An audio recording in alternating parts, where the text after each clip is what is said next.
والله ورجعنا تاني للدوري المصري، ورجعنا للتصوير المرعب، ورجعنا للكلاب اللي بتنزل في الملعب، ورجعنا للرعب ده كله تاني، والتصوير اللي هو ما شاء الله طبعا 4K، ما شاء الله التصوير بس سالب 4K تقريبا حاجه زي كده. ورجعنا بقى للمتعه الكرويه والايجيبشن ليج، المره دي مع الاهلي اللي بيفوز على الطلائع الجيش 2-1.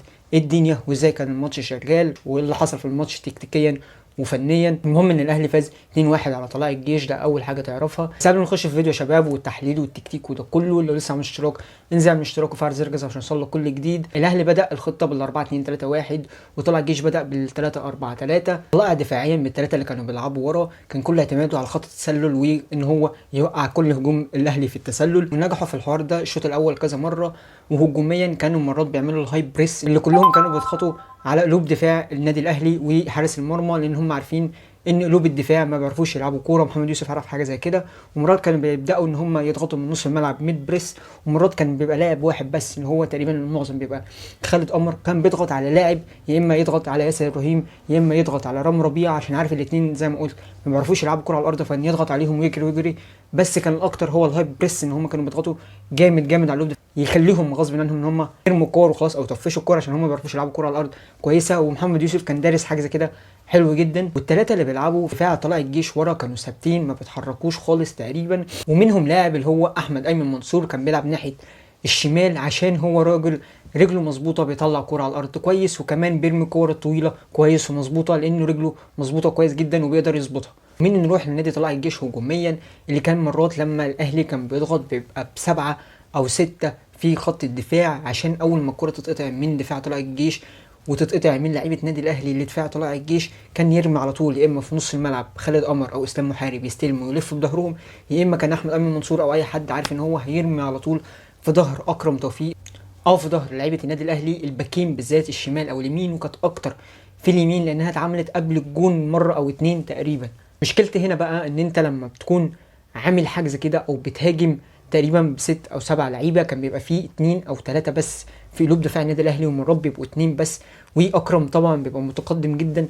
فالنادي اللي طلع الجيش واحمد ايمن منصور بالذات بيرمي في ظهر اكرم عشان يرمي الكره بتاعت الجون اللي جابه طلائع الجيش في ظهر اكرم. بس مشكلتي انت كحارس كمحمد شناوي عارف ان انت بتعمل حاجه زي كده وبتلعب على خط التسلل، في لاعب مثلا بوظ التسلل ده، فانت خلاص الكره عدت ولاعب طلع الجيش بقى انفراد بيك، فانت المفروض تبقى متقدم خطوتين او خطوه او ثلاث خطوات على الاقل، مثلا لحد اول منطقه الجزاء او قبل منطقه الجزاء شويه، او على الاقل لحد اول منطقه الجزاء، عشان انت تلحق اول ما الكره تترمي في ظهر المدافعين ان انت تلحق تجري وتجيبها، انت تبقى اقرب من لاعب هجوم طلائع الجيش. وده ما حصلش للاسف في الجون اللي جابه طلائع الجيش، اللي هو الشناوي راح طالع وبعدين راجع وراح طالع وبعدين راح راجع تاني، مش عارف ليه، مع انه لو كان طلع من اول مره كان اقرب للكوره من لعيب طلائع الجيش، اللي للاسف جابها عشان الجون كان فاضي، لان محمد شناوي خد 150 قرار في ثانيه واحده، اطلع ما اطلعش اطلع ما اطلعش، عشان بنسبه كبيره بنسبه فوق ال 90% و90% يشيل محمد الشناوي الجون الاول بسبب تردده. اللاعب اللي كسر التسلل من دفاع النادي الاهلي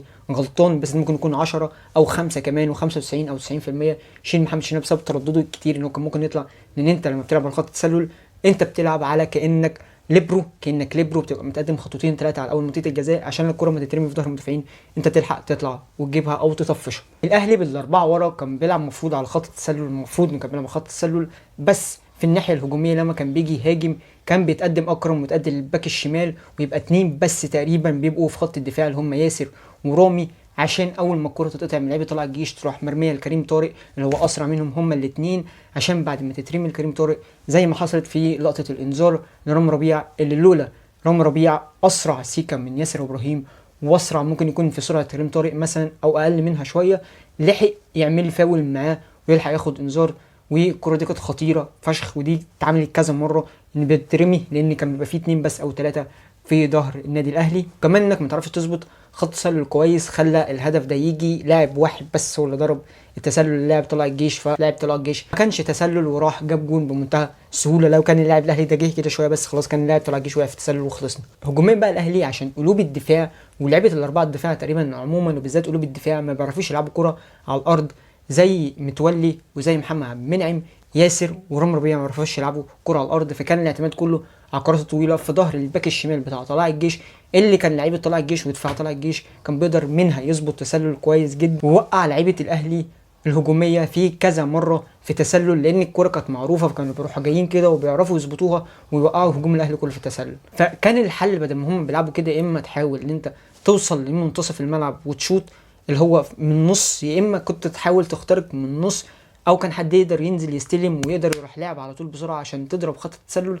بس للاسف ده ما حصلش. جه الشوط الثاني عشان الحال تقريبا يفضل هو الحال، ولعيبه طلائع الجيش بترمي نفس الكور ورا اكرم توفيق لكريم طارق، برده ما فيش غيره في الملعب تقريبا ما شاء الله عليه. واللي فاجئ لعيبه طلائع الجيش ان احمد قادر جاب جون، وبعديها كمان جه جول تاني، فهم اتخطفوا خطفه حرفيا. بعدها يبدا يعمل تبديلات في الدقيقه 70، تبديلات تقريبا متاخره بطريقه غبيه، كان المفروض تبقى من الدقيقه مثلا 60 او من الدقيقه 50 كمان.